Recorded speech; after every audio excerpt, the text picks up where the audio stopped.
Last night, Jesus came to my house to keep the Passover with his disciples. I live next to a builder's yard on the south side. I've got a big front room, so I got it ready for him. I'd met him before, and he had challenged me once about how much money I had, and how little of it I gave away.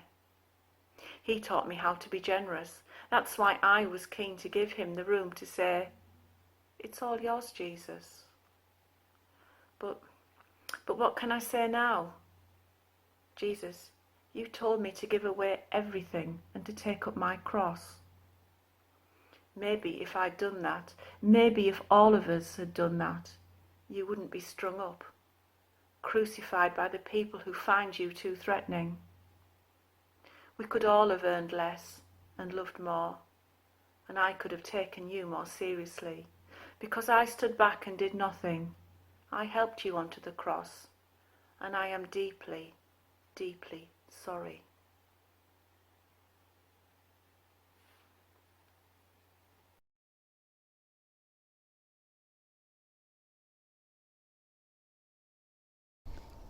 My name is Rachel. I am a servant in the priest's house, so I know everything about everybody. That's why I recognised Peter. I'd seen him with Jesus. But I'd never seen anything like what happened this morning. I arrived at my usual time, about 5 o'clock. I was going to start cleaning the main hall, but I couldn't get near it. The place was packed out. Everyone was shouting. It was like a madhouse. Couldn't say a thing. What can I say now? Jesus, you don't deserve any of this. The men who hit you and swore at you might call themselves religious, but they're just scum. A pack of liars, the lot of them. They were jealous of you because people listened to you, because you said God loved the poor, because you let us see that God could smile and heal and even cry. Well, all they could do was criticise and condemn people. I wish I'd spoken up this morning, Jesus. I wish I'd shouted that you were a good man. I wish I'd told them that you healed my little sister. I'm sorry, Jesus, that in the face of wicked men, I never put in a good word for you.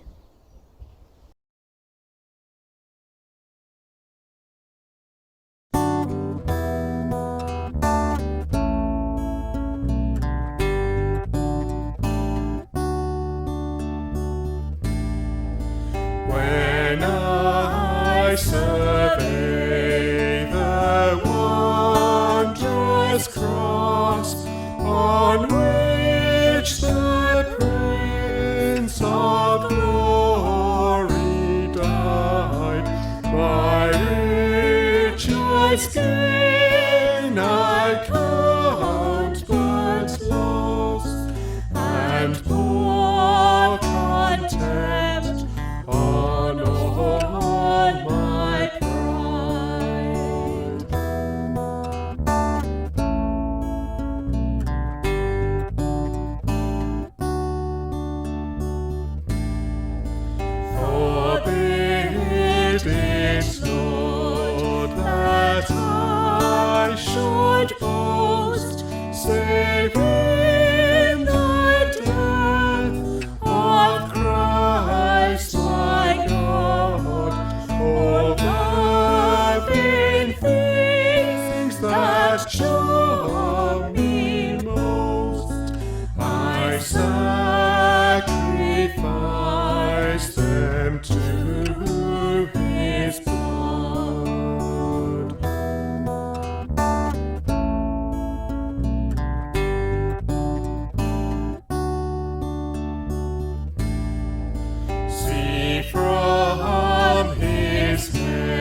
and I'm Barabbas, and I'm a free man, looking at my cross, only I'm not on it.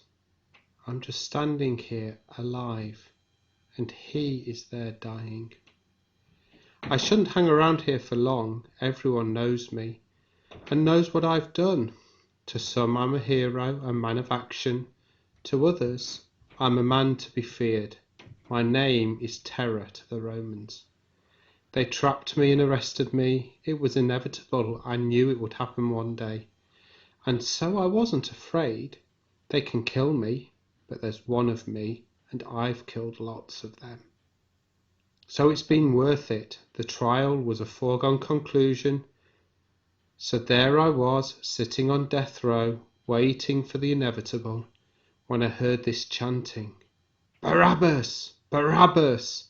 All these people shouting my name. Over and over. More trouble?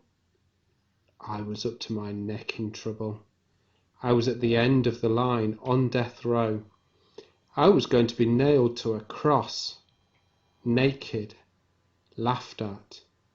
And if I hadn't died by sunset, they would probably break my legs, just to hurry me along. Not even Pilate is stupid enough to leave us up there over the Sabbath. So with that in mind, I wasn't really bothered what else they did to me. They can't do anything worse than crucifixion. Having that hanging over you clears your mind. Why be frightened of anything else? Next thing that happened, there was a key turned in the lock, and they unchained me, took me outside, and just let me go. I stood there blinking in the sunlight, not for very long. I didn't know what had happened, but I saw my chance, and I wasn't going to hang around long enough for them to decide they'd made a mistake. I ran and ran. If I've got the story straight, Pilate gave them a choice. Release Jesus or release me, Barabbas. And they chose me. And for the first time since I don't know when, I feel unsure. No, I'll be honest, I feel scared. Until today, I've been certain the fight has been everything. There's been nothing more important than our fight to cleanse our land of these filthy Romans. And I was certain, it was all clear in my mind, I would fight them. And if I was caught, I would die, and it would be worth it. The fight was everything, and I was proud to die for the cause. I never felt more certain. Only now, something's changed. I feel like I'm part of something bigger than our fight. Yeah, even bigger than our fight, and it's like I'm caught up in some other story. And I don't even know which side I'm on. I never asked to join in, but I feel like I'm involved, and I don't like it. I don't understand. Jesus, what's happening? What is going on? Why are you dying on my cross? It doesn't make any sense. You're the dreamer. You're the nice guy. All talk about the kingdom, but to what end? Because you were never going to join our fight. All dreams, all talk, no action. But they said that in front of Pilate. You said nothing. And now you're dying, and I can't understand why. Why does it feel like a nightmare? What cause are you dying for? Are you dying for me? In my place? That makes no sense at all. I'm the fearless man of action, fight to the death, but now I'm doing nothing, just standing here. And you're up there, on my cross, and I feel scared.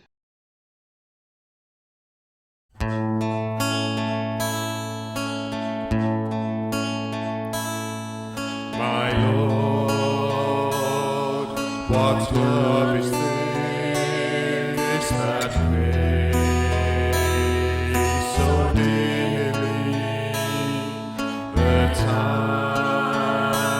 I, the guilty one, may go free? Amazing love, oh what sacrifice, the Son of God given for me.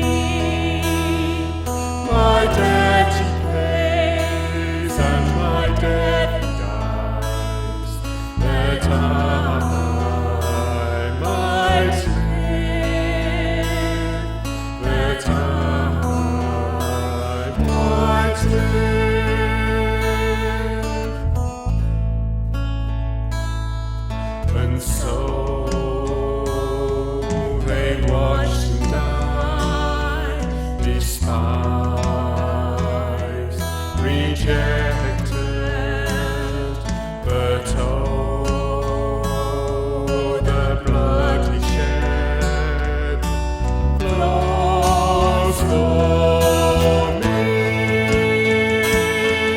Amazing love, oh what sacrifice the Son of God given for me. My debt he pays and my death he dies, that I might live, that I might live.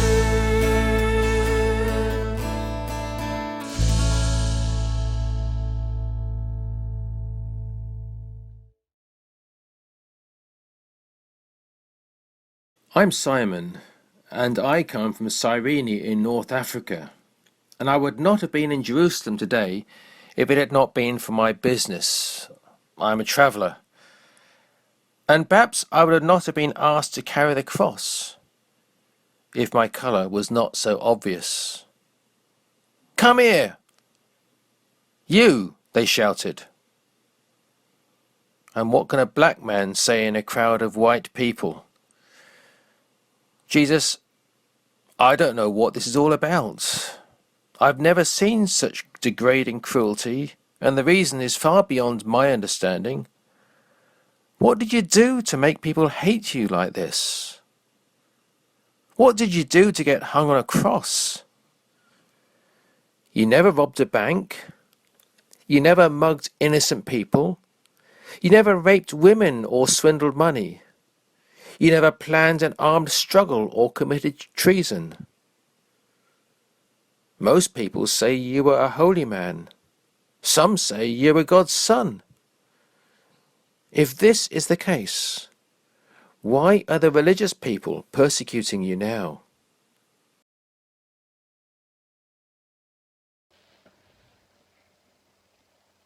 Would you be here if you were me? I'm Peter. That's the name he gave me. Peter, the Rock.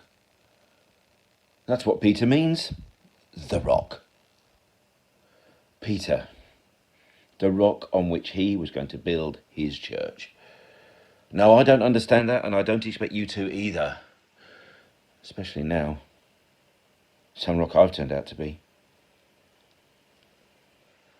You see, he trusted me. I promised never to desert him, even if all the others did. I, Peter, would stand by him. That's what rocks do. They don't budge, they're dependable. Unlike this rock. That's why I'm watching from a distance. I've totally lost it. I've lost my bottle. I've lost everything. Even the right to my new name. And now, as I watch,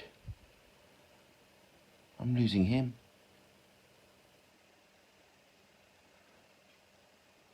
It was last night when I started to lose it, but I didn't notice.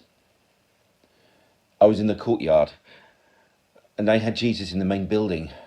They were throwing all sorts of accusations at him, stupid things, twisting his words, because they're cowards and idiots. Not that I'm any different. You see, I was with him. I was keeping my promise. I wanted to stay as close to him as possible. I would have done anything to stay there, even lie. This servant girl, she comes up to me. "You also were with Jesus of Galilee," she says. That must be when I first began to lose it. I didn't stop to think then. I just fired back. I said, "I don't know what you're talking about." All the same, I moved back a bit, and they were onto me, muttering away. I could see they didn't believe me. It was like they were calling me a liar.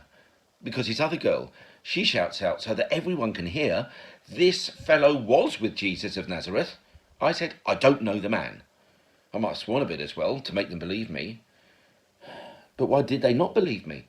I don't look like a liar. After a bit, they all started, and I knew I'd said too much, because they said, Surely you are one of them. Your accent gives you away. I almost completely lost it then, but I was too furious to notice. I must have said every word under the sun to convince them. I don't know the man. Then immediately after I'd said it, a rooster crowed. Then I knew I'd lost it. Jesus, what happens next? You always seem to know what would happen next. I thought when they flogged you that would be the end. How many men, strong men at that, can survive a Roman flogging? I thought that would be the end. You whipped to death. I've seen your back from a distance. I've seen what those jagged bones in the whip did to your back, eating away at you, tearing the muscle from your bones. These Romans are animals. And yet you survived. Just. Survived for what, though? Because now it's worse. What could be worse than a Roman flogging? Only a Roman cross. These Romans are just barbaric animals.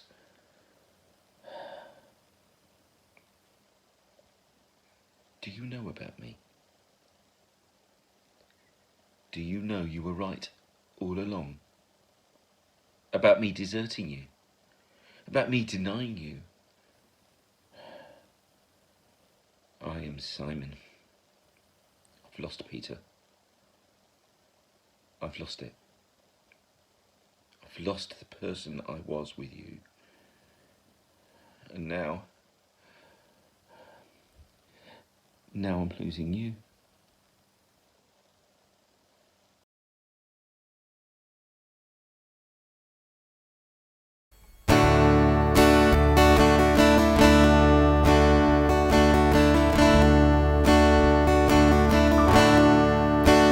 Rock of ages, cleft for me. Let me hide myself in thee. Let the waters and the blood from your wounded side which flowed be of sin the double cure. Cleanse me from his guilt and power, my rock, my Jesus, my rock, my rock, my Jesus, my rock.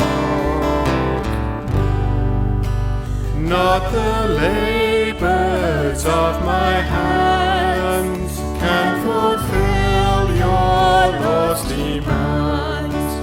Could my zeal no respite know? Could my tears forever flow? All for sin could not atone. You must save and you alone. My rock, my Jesus, my rock, my rock, my Jesus, my rock. Nothing in my hand I bring, simply to your cross I cling. Naked come to you for dress, helpless look to you for grace. Foul I to the fountain fly, wash me, Saviour, or I die. My rock, my Jesus, my rock, my rock, my Jesus, my rock.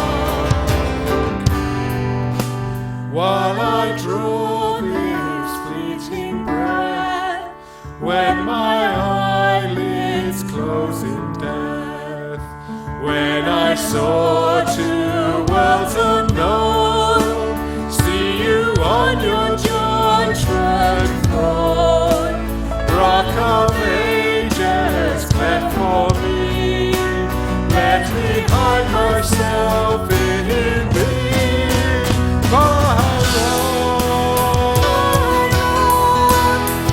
my Jesus, my rock,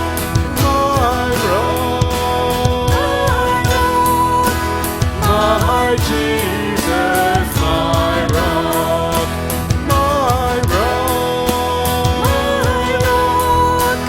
my Jesus, my rock,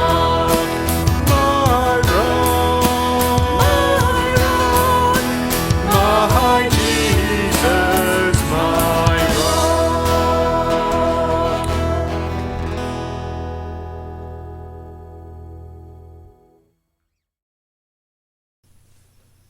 I'm one of those soldiers. I had the afternoon off, so I came along. I'll keep my name to myself. I wish I hadn't come, not now that I can see him. I mean, by the time we got our hands on him this morning, there wasn't much left of him. There never is much left after a flogging. And he was a troublemaker. So they said. The same as all those nutters from Galilee. All the hotheads come from there, causing trouble, disturbing people, like these people need much to get them going. Especially this week. It's one of their festivals, Passover they call it. And we're all on edge in the garrison because things get a bit crazy at Passover. It's all something about them being set free from slavery. I don't know. Sometime way back in the past. Something about Egypt. Lost on me. But it's important to them. They all go a bit crazy. And so all the lads are on edge. We're on the lookout for them, the nutters. Any rabble raisers.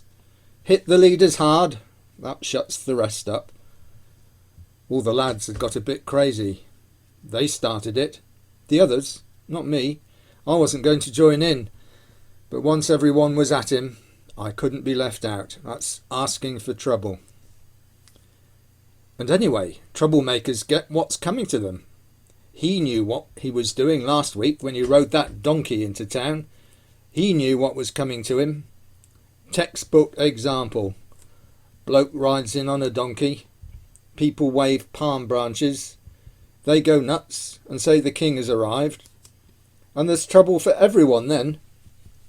We don't need another of their kings. It's just, he didn't look like trouble. And even less so when they had dressed him up as a king. Someone got him this scarlet robe. I mean, there's no harm in having a laugh. And he was asking for it. Anyway, they put this scarlet robe on him and this crown of thorns. Now that was nasty. Those thorns are sharp. The bloke who put it on his head reckons he came off worse. All his hands were spiked and bleeding. He's a vicious one. He rammed it down on the prisoner's head. No, that was nasty.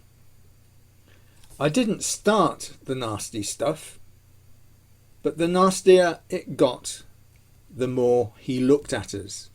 Not angry, just sad. If he'd been angry, it would have been better. I wish he'd been angry. I wish he'd cursed us. But he just looked at us, sad and frightened. I wish I hadn't done it. I wish I could start today again. But it was either that or set him free. I had to do something, so I took the stick. I snatched the stick, the one they gave him as a staff to go with the crown. He wouldn't stop looking at me. I had no choice. It was too late by then. The others had filled me with this poison. It would hit him or free him. I couldn't have done anything else. It was like a madness. Blow after blow all about his head, and there wasn't much of him in the first place. Jesus, I can't look at you now, even though they've now done worse to you, but I can't stop looking at you, because you're looking at them now, like you looked at me. No revenge, no hatred, just sadness. Sadness. Not sadness for yourself, but for them. And sadness for me. As if I'm the one who deserves pity. Like I'm the one in real trouble.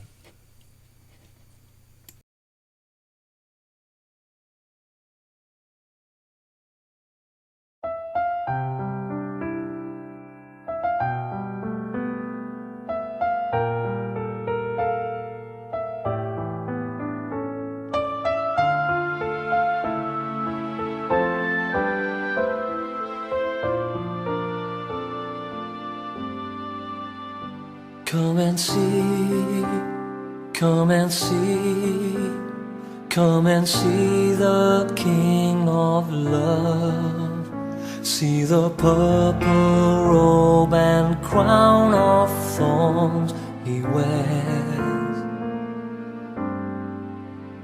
Soldiers mock, rulers sneer, as he lifts the cruel cross. Lone and friendless now he climbs towards the hill. And we worship at your feet, where wrath and mercy meet, and the guilty world is washed by love's pure stream. For us he was made sin, oh help me take it in. Deep wounds of love cry out, Father, forgive. I worship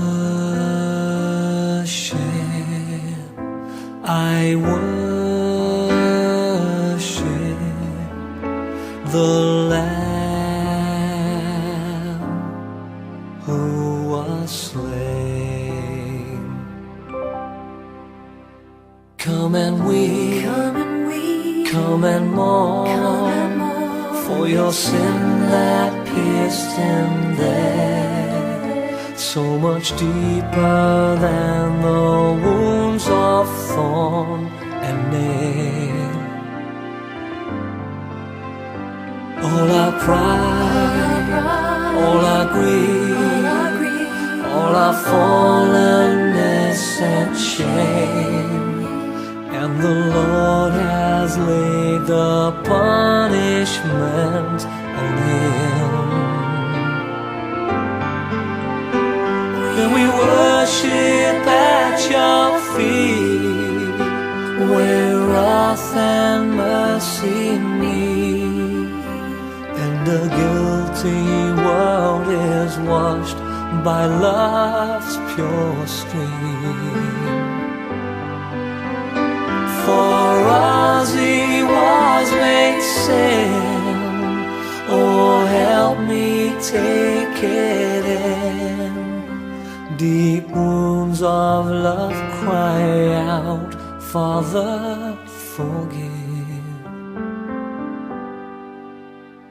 I worship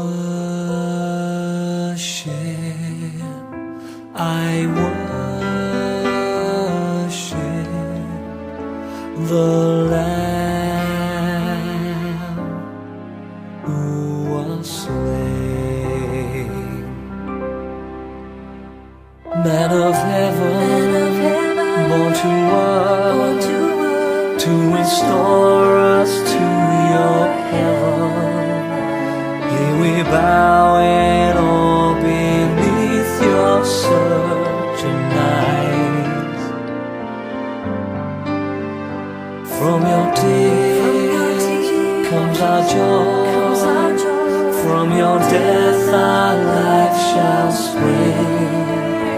By your resurrection power we shall rise. We shall rise. And we worship at your feet, where wrath and mercy meet, and a guilty world is washed by love's pure stream. For us he was made sin. Oh, help me take it in. Deep wounds of love cry out, Father, forgive. I worship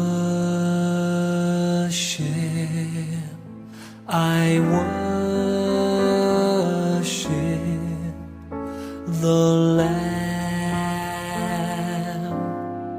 who was slain. I worship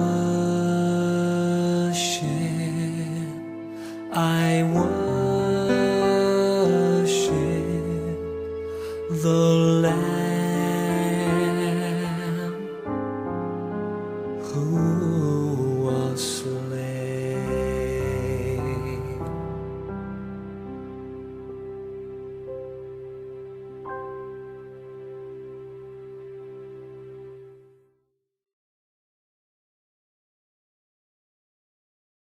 I am John.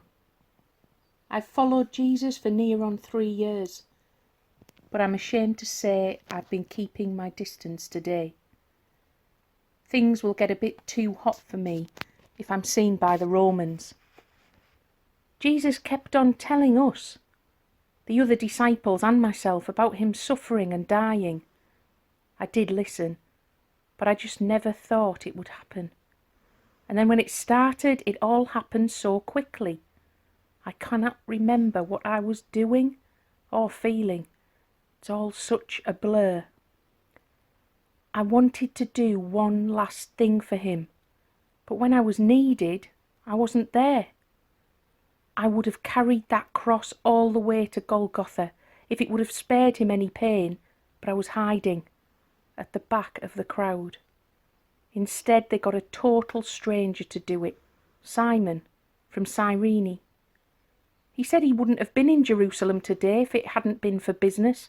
The Romans just grabbed him, a complete stranger, out the crowd and made him carry Jesus' cross.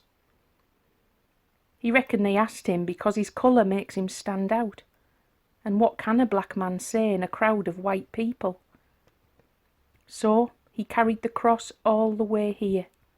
Hadn't got a clue why or what was going on. He watched with me for a while, and he couldn't understand. He kept on asking me, "What's this all about? Why are they doing this to Jesus? What has he done to merit such degrading cruelty? What sort of crime deserves the cross?" I didn't have any answers. We watched together in silence as they nailed Jesus to the cross. We flinched each time the hammer fell, driving the nails deeper and deeper into the hands with each strike.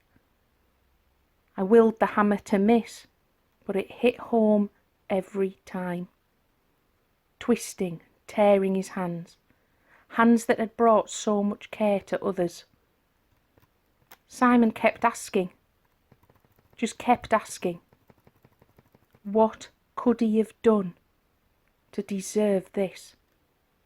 And once again, I had no answer to give him. After they nailed him to the cross, hands and feet, they lifted it up high. Some people actually cheered. Can you believe it? They cheered. The cross thumped into place, and I saw the agony on his face. Simon and I watched speechless. We were strangers to each other. I'd known Jesus for ages. Simon had only just met him. but we were both struck dumb with the horror of it all. Now I stand here watching you slowly die. Jesus, I remember you told us you would suffer and die. I didn't take it in then, and I don't understand it now. I want to do something to help you, anything. But all I can do is stand and watch, helpless. The last person to help you was a complete stranger. Jesus, I so want to help you, but I can't.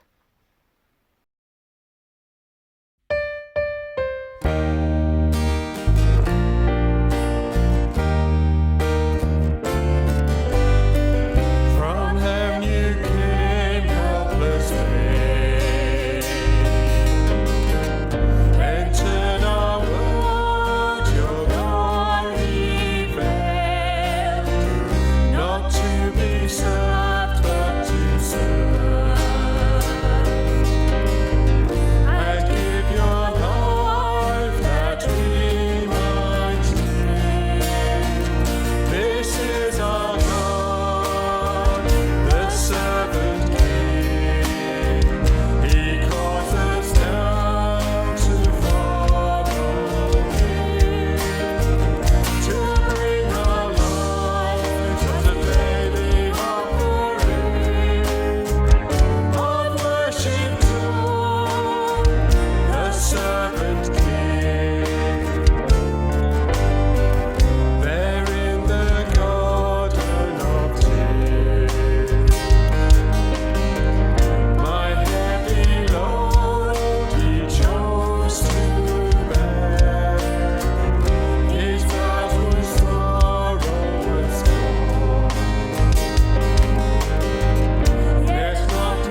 I'm here and trying to think what to do for him.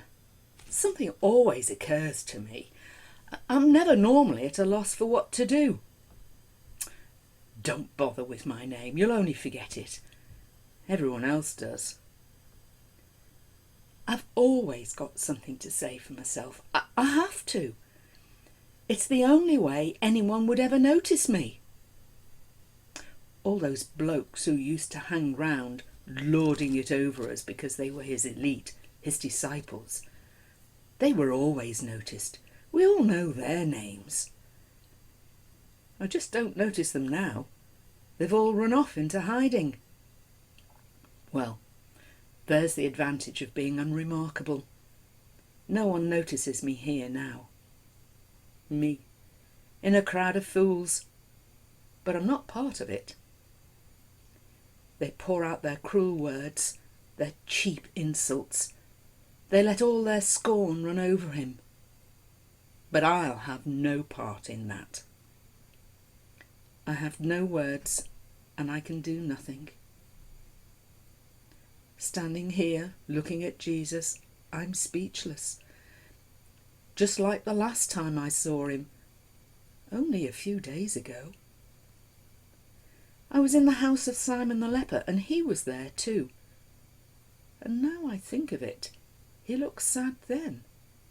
He looked like a man with a lot on his mind, like he was carrying a great weight. I don't know what came over me. I really don't.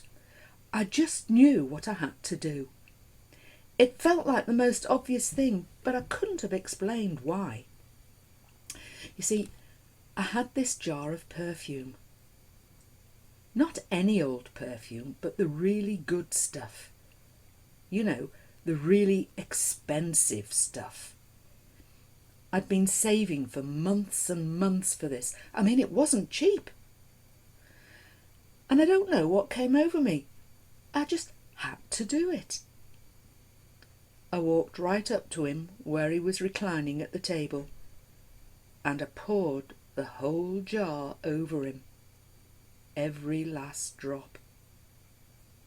And the perfume was incredible. The whole room was filled with it, and I dare say the whole street was filled with it.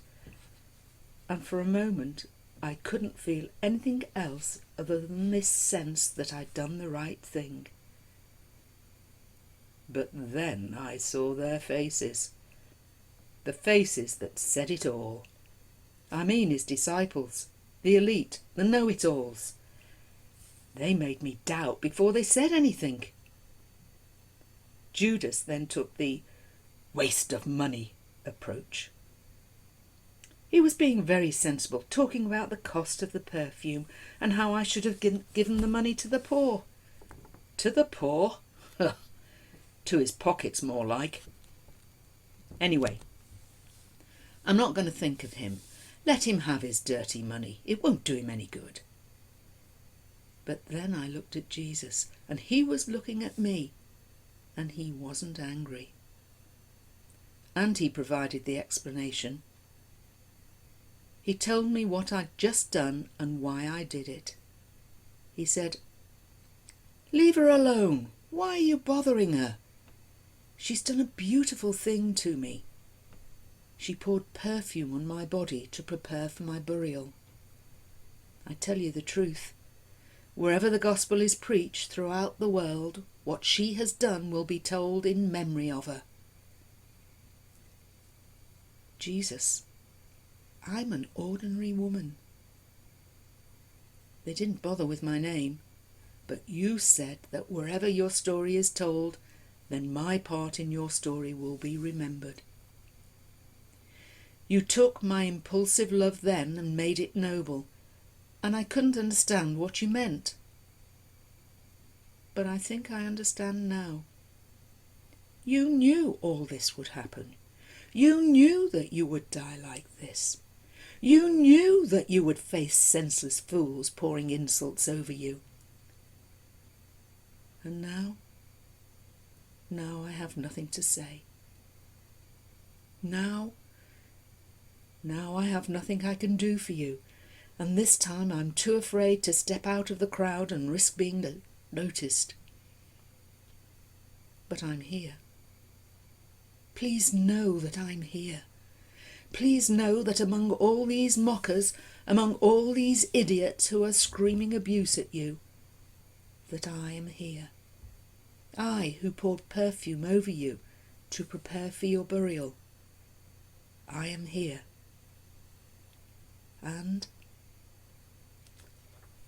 I have no other words.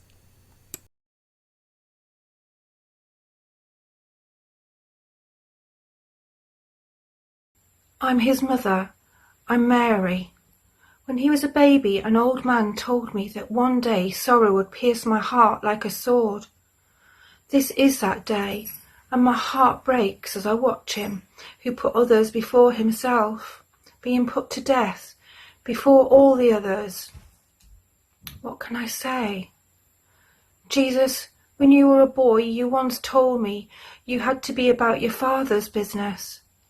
If this is your Father's business, and it has led you to this cross, may it soon be finished. And may God, our Father, who put you into my hands, now take you into his.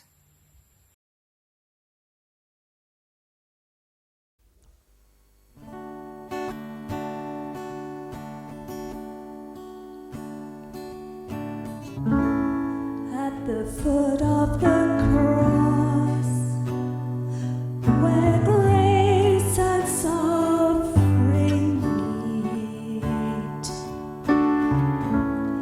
you have shown me your